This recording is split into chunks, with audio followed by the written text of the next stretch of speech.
I never thought refusing to lend my car would end with cops standing in my driveway lights flashing my neighbor screaming about how she runs the neighborhood. But that's exactly what happened. One minute I was living my life proud of what I'd earned, and the next I was branded the enemy of the community by a power-drunk HOA president who thought she could bully me into submission. Let me back up. My name's not important, but what you need to know is that I worked my butt off for years saving every dime, skipping vacations, taking side gigs just to buy my dream car, a brand new Chevrolet Camaro.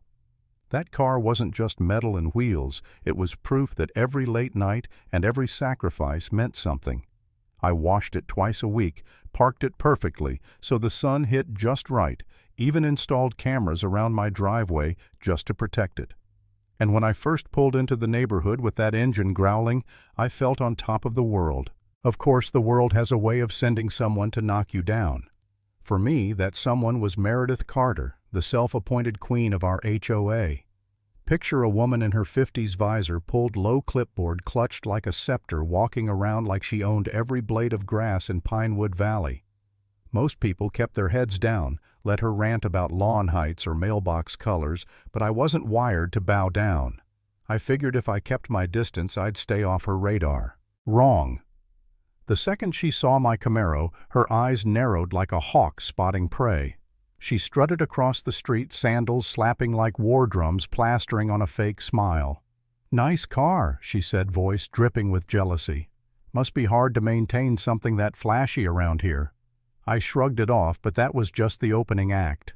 The very next day, she showed up at my door holding a tray of store-bought cookies, price tag still stuck to the side. I knew right away it wasn't a friendly visit. She smiled too wide, her lips twitching like she was swallowing poison, and then she dropped the bomb. "My son's a car enthusiast. Prom is next Friday. He needs to make an entrance." I was thinking, you could lend him your Camaro. I laughed, thought she was joking. But she wasn't. This woman actually expected me to hand the keys of my 2-week-old dream car to her spoiled teenager so he could play Fast and Furious for a night. I looked her dead in the eye and said one word: no. Sharp, clean, final. That's when her mask slipped. Her face twisted, nostrils flared, voice shooting up an octave. "What do you mean, no?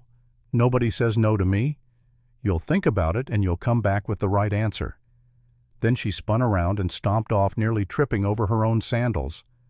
I stood there, cookies in my hand, laughing at the audacity. But here's the thing. Meredith wasn't the type to lick her wounds and move on.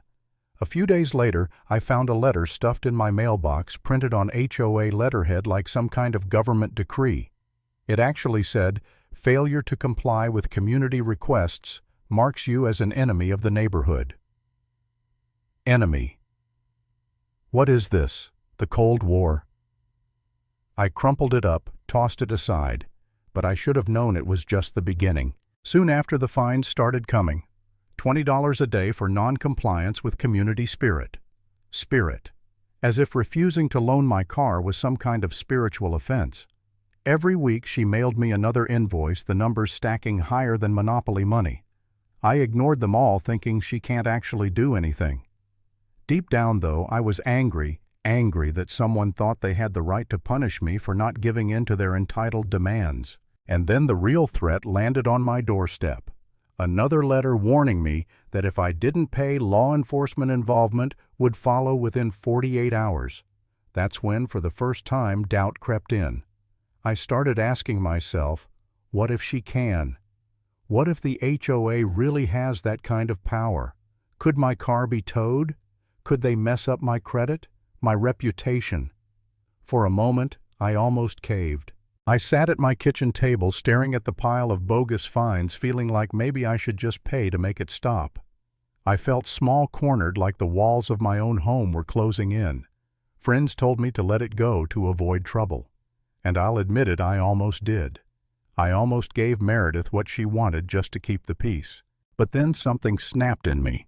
I thought about all the nights I spent working double shifts, the vacations I skipped, the sweat I poured into finally affording that car.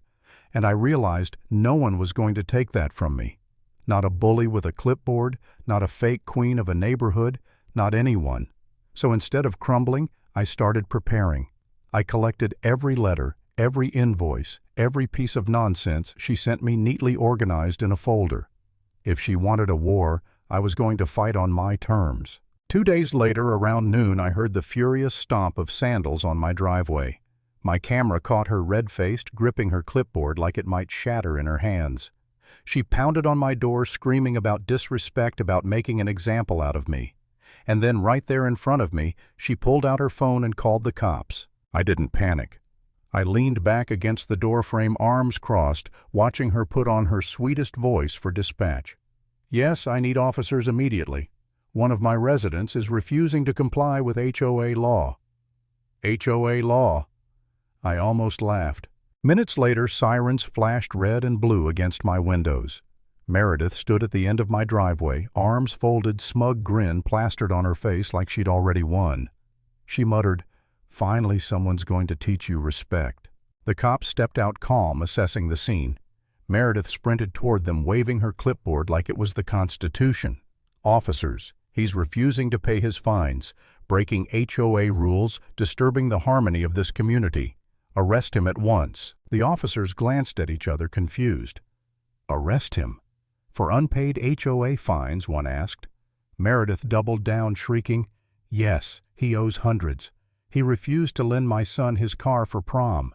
He has no respect for authority for me." That was my cue.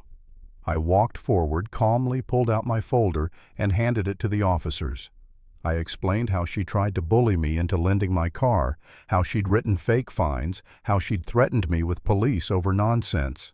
The officers flipped through the papers, shaking their heads, trying not to laugh. Finally, one officer pinched the bridge of his nose and said, "Ma'am, none of this is enforceable by law.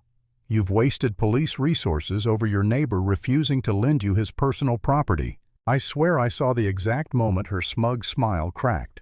She stammered, "What? No, you don't understand. I run this neighborhood." The second officer cut her off. "What you did was file a false report and misuse emergency services. That carries a fine of at least $1,500. The noise she made, it was like a screeching goose mixed with a balloon deflating. Neighbors had gathered by then, phones out recording every second.